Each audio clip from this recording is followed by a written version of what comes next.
μια μονοκατοικία που μπορώ νομίζω να κατασκευάσω φωτοβολταϊκό.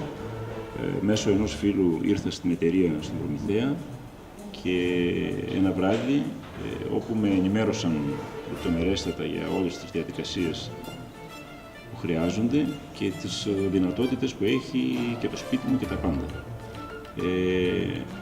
Ενώ κάποιοι μου είπαν ότι πρέπει να ψάξω την αγορά και να ψάξω και να ξαναψάξω, εγώ εντυπωσιάστηκα από την ενημέρωση που μου κάναμε εδώ ο κύριος Μιχαηλίδης και οι κοπέλες και σε όλες τις λεπτομέρειες γενικώς, και δεν χρειάστηκε, αποφάσισα να μην πάω σε πουθενά αλλού σε άλλη εταιρεία να ψάξω. Έμεινα εδώ στον Προμηθέα και συνεχίζω τη διαδικασία μαζί τους. Με βρίσκεται στην εταιρεία Προμηθέα Group. Ναι, θέλω να βάλω φωτοβολταϊκά. Η εξυπηρέτηση ήταν άψογη, άριστη μπορώ να πω. Ήρθα να συζητήσουμε για την σύμβαση της ΔΕΗ, να υπογράψουμε αύριο. Και όλα προχωράνε καλά. Όλα προχωράνε άριστα, μπορώ να πω. Έχετε κοπιάσει για όλο αυτό εσείς? Σχεδόν τίποτα δεν έχω κάνει. Τα έχει κάνει όλα ο Προμηθέας Group. Και είμαι πολύ ευχαριστημένος. Αποφάσισα να βάλω ένα φωτοβολταϊκό στη στέγη του σπιτιού μου γιατί το θεώρησα μια καλή επένδυση. Σε υλοποίηση αυτής της απόφασής μου απευθύνθηκα στην εταιρεία Προμηθέας Group και από την πρώτη κιόλα επαφή μου η ανταπόκριση ήταν θετικότατη. Διέκρινα έναν υψηλό επαγγελματισμό στο προσωπικό που το αποτελεί και ιδιαίτερα στον ιδιοκτήτη, στον Βασίλη του Μιχαηλίδη. Και στη συνέχεια η συνεργασία μας ήταν άψογη και πολύ αποτελεσματική. Οι διαδικασίες που απαιτούνται για την ολοκλήρωση της εγκατάστασης του φωτοβολταϊκού συστήματος σε μια στέγη διεκπεραιώθηκαν όλες από το γραφείο που έχει στην Πτολεμαΐδα, με αποτέλεσμα μέσα σε μικρό χρονικό διάστημα να είμαι έτοιμος για την εγκατάσταση του συστήματος. Χωρίς καμία ταλαιπωρία δικιά μου και χωρίς καμία ιδιαίτερη επιβάρηση πέρα από τα συμφωνηθέτα.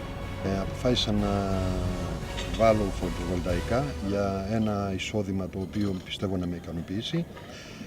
Συνεργάζομαι με την Προμηθέας Group, έχω πάει και σε άλλες εταιρείες, αλλά ο Βασίλης ο Μιχαηλίδης μου έδωσε μεγάλη εμπιστοσύνη και τον έχω πολύ εμπιστοσύνη και συνεργάζομαι άψογα μαζί του. Ήρθαν σήμερα τα παιδιά να περάσουν τα φωτοβολταϊκά και θα δούμε τι θα γίνει στην πορεία.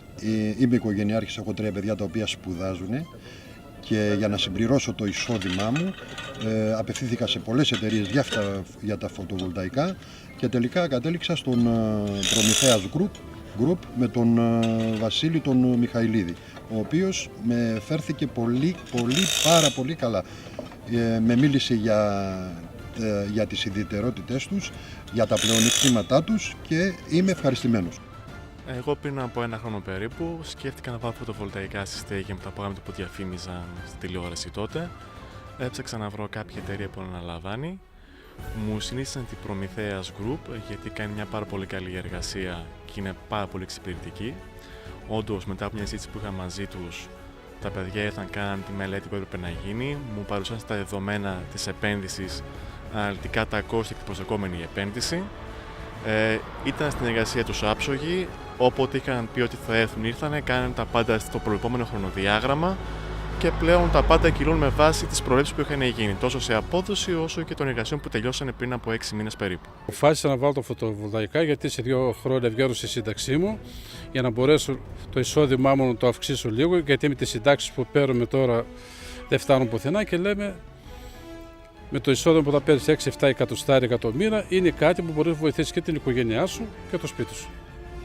Έβαλα φωτοβολταϊκό για εξοικονόμηση ενέργειας και για να ενισχύσω το οικονομικό μου. Το έχω στη σκεπή, όπως βλέπετε, δεν έχει κανένα πρόβλημα και όλα τα ανέλαβε ο Προμηθέας χωρίς να αφιερώσω καθόλου χρόνο. Αποφασίσαμε να βάλουμε φωτοβολταϊκά για 2 βασικούς λόγους. Ένας είναι ότι είναι μια πηγή εισοδήματος η οποία δεν χρειάζεται κόστος λειτουργίας και κόστος συντήρησης. Και δεύτερον, μπορεί να το δούμε και στο inverter, ακόμα και σήμερα που υπάρχει συννεφιά, υπάρχει παραγωγή ρεύματος, έστω μικρή. Ναι, αυτή τη στιγμή, παρόλο που υπάρχει συννεφιά, υπάρχει μια μικρή παραγωγή των 1245 βάτ. Πρακτικά τι σημαίνει αυτό? Πρακτικά σημαίνει ότι υπάρχει μια μικρή παραγωγή ρεύματος. Όχι βέβαια η συνολική, η οποία είναι όταν υπάρχει ηλιοφάνεια, αλλά έστω μια μικρή υπάρχει.